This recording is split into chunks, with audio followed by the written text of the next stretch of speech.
सितंबर 2010 CIA के दो agents अल-क्वैती नाम की आदमी का पीछा करते हुए इस्लामाबाद से दूर एबटाबाद के एक पहाड़ी गांव तक पहुंच गए थे। शायद आज उनकी 10 सालों से चल रही नाकामयाब कोशिश एक नए मोड़ पर पहुंचने वाली थी। ये कोशिश दोबारा से CIA की रगों में तब दौड़ती है जब 2 नवंबर सन 2004 प्रेसिडेंशियल इलेक्शन से सिर्फ 4 दिन पहले यानी कि 29 अक्टूबर सन 2004 अमेरिकन न्यूज चैनल्स पर उसामा बिन लादेन की एक वीडियो टेप चलाई जाती है।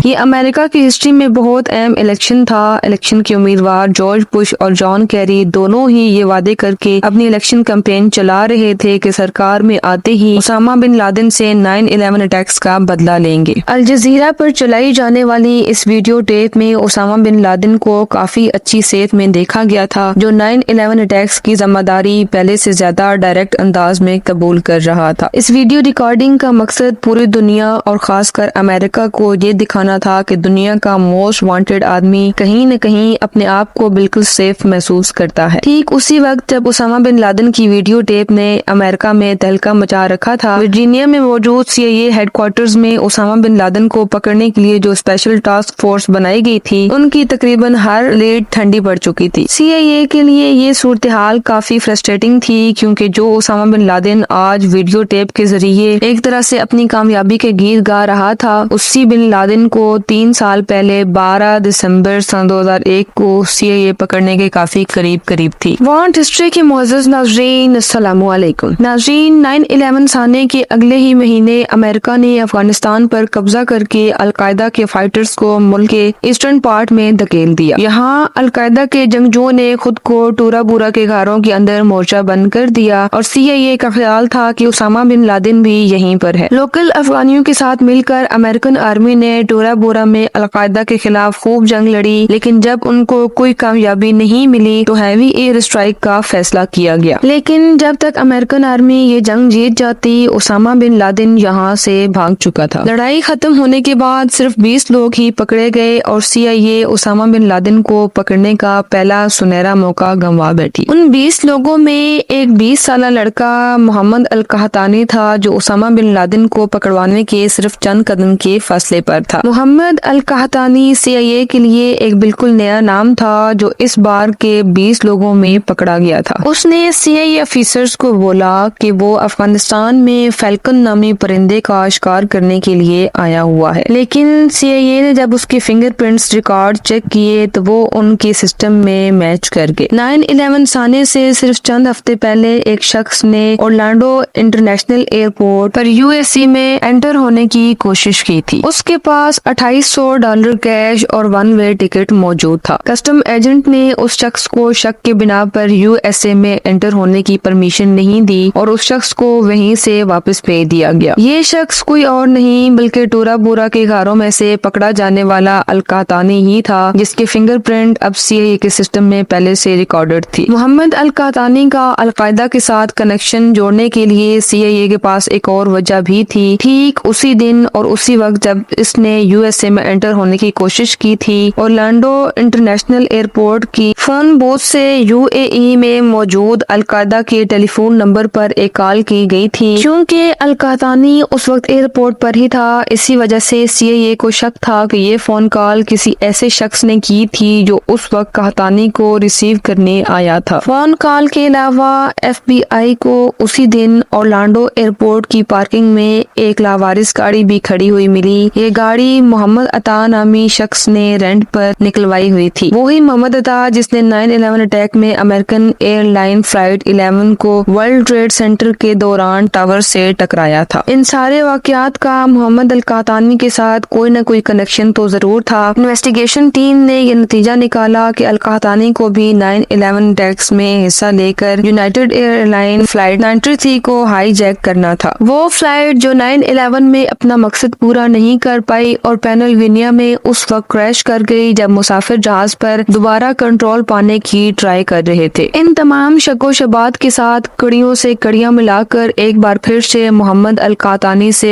इंटरोगेशन की गई। अब की बार उसने अपना अलकायदा के साथ कनेक्शन जाहिर कर दिया। अल कहतानी ने बताया कि उसके ग्रुप के ऑनर ने उसको 9/11 अटैक से 2 माह कबल एक बिल्कुल नए शख्स से मिलवाया जिसने अल कहतानी को ट्रेनिंग दी थी। वो शख्स अबू अहमद अल कुवैती नाम का था, जो CIA के लिए बिल्कुल एक नया नाम था। ये सारी इन्फॉर्मेशन CIA को अलकायदा के स्ट्रक्चर समझने में मदद तो कर रही थी, पर ओसामा बिन लादेन तक पहुंचने के लिए काफी नहीं थी। CIA ने अपनी हर मुमकिन कोशिश कर ली, लेकिन ओसामा बिन लादेन तक नहीं पहुंच सकी, ना कोई उसके बारे में इंफॉर्मेशन मिली। उसकी फैमिली मेंबर्स पर भी नजर रखी गई, लेकिन किसी का भी बिन लादेन से राब्ता नहीं था। CIA को सिर्फ इतना मालूम था कि बिन लादेन जहाँ कहीं भी है वहाँ से मैसेजेस भेज रहा है। आने वाले सालों में ओसामा बिन लादेन की ऑडियो टेप रिसीव हुई और ये समझा जाने लगा कि सिर्फ अलकायदा की लीडरशिप से कांटेक्ट में है। वक्त गुजरता गया और आने वाले कुछ ही वक्त में अलकायदा का एक और मेंबर पकड़ा गया, जिसने CIA को इंटेरोगेशन के दौरान बताया कि अबू अहमद अल कुवैती ओसामा बिन लादेन का खास कुरियर है। अब क्योंकि इन्वेस्टिगेशन का सारा फोकस अबू अहमद अल कुवैती की तरफ शिफ्ट हो जाता है, तो इन्वेस्टिगेशन टीम को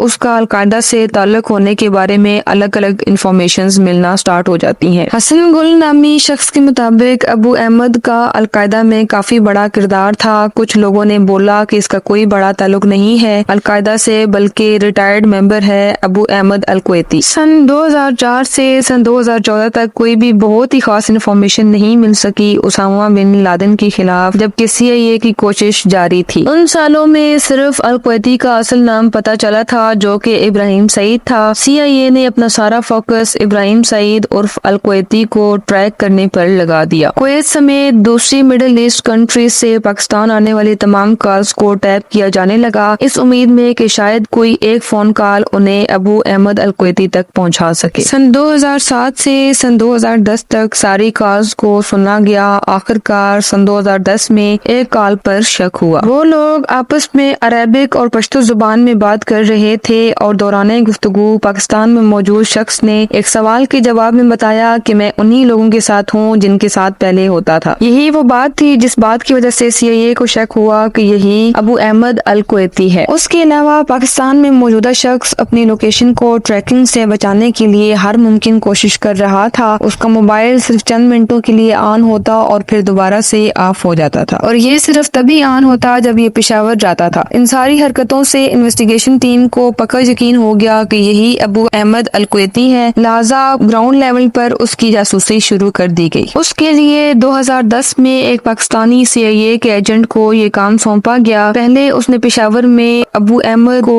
आइडेंटिफाई किया और उसका पीछा करना शुरू किया। कई घंटों की ड्राइव के बाद अबू अहमद अपने घर में चला गया। CIA को अबू अहमद के घर का मालूम पड़ गया, लेकिन इस बार वो कोई गलती नहीं करना चाहते थे। वो चुपके से उस पर नजर रखने लगे हुए थे, क्योंकि वो अबू अहमद ही था जो CIA को ओसामा बिन लादेन के ठिकाने तक पहुंचा सकता था। कई दिन गुजर जाने के बाद भी अबू अहमद किसी ऐसी जगह नहीं गया जहां बिन लादेन हो सकता है। तभी CIA को शक हुआ कि शायद बिन लादेन कहीं और नहीं बल्कि उसी कंपाउंड में अबू अहमद के साथ ही रहता है। बेशक अभी तक अमेरिका को 100% कंफर्म नहीं था, लेकिन जिस शख्स को वो पिछले 10 सालों से ढूंढ रहे थे वो शायद यहीं पर था। यहाँ पर इंटेलिजेंस एजेंसी का काम खत्म हुआ और इलेक्शन के लिए स्पेशल यूनिट को इस घर में रेड करने का मिशन सौंपा गया। 1 मई 2011 को रात 11 बजे 2 ब्लैक हॉक हेलीकॉप्टर अफगानिस्तान की जलालाबाद एयरफील्ड से टेक ऑफ हुए और एबटाबाद में बिन लादेन के कंपाउंड की तरफ बढ़ने लगे। ये मिशन अपने तौर पर काफी कॉम्प्लिकेटेड था, क्योंकि एक तो अमेरिका ने इसके बारे में पाकिस्तान को भी नहीं बताया था, और दूसरा ये कि बिन लादेन का कंपाउंड पाकिस्तानी मिलिट्री एकेडमी से काफी करीब था। इसी वजह से इस मिशन में जो हेलीकॉप्टर्स इस्तेमाल किए गए उनके अंदर सीक्रेट स्टेल्थ टेक्नोलॉजी लगी थी, यानी वो पाकिस्तान रडार्स पर शो नहीं हो रहे थे। ये ऑपरेशन 40 मिनटों के लिए प्लान किया गया था, लेकिन नेवी सेल्स ने पहले 15 मिनटों में ही ओसामा बिन लादेन को बिल्डिंग के 3rd फ्लोर पर ढूंढ कर मार दिया। बाकी वक्त उनको बिन लादेन के गार्ड से लड़ने में लग गया और पूरे 38 मिनट के बाद वो कंपाउंड से बाहर आ गए। आते वक्त एक हेलीकॉप्टर की इमरजेंसी लैंडिंग हुई थी, जिसकी वजह से वो टेक ऑफ नहीं कर पा रहा था। इसी वजह से पहले उस हेलीकॉप्टर को डिस्ट्रॉय किया गया और ओसामा बिन लादेन समेत सबको एक ही हेलीकॉप्टर में वापस जाना पड़ा। US ऑफिशियल के मुताबिक ओसामा बिन लादेन की बॉडी को अगले 24 घंटों के अंदर अंदर सऊदी अरब की परमिशन के साथ अरेबियन सी में बहा दिया गया। उम्मीद है कि आज की इस वीडियो से भी काफी इन्फॉर्मेशन मिली होगी आपको। अपनी राय का इजहार हमसे कमेंट बॉक्स में करें। वीडियो अच्छी लगी हो तो लाइक कर दें और चैनल को सब्सक्राइब कर दें मजीद ऐसी इन्फॉर्मेटिव, पॉपुलर और हिस्टोरिकल वीडियोस को देखने के लिए।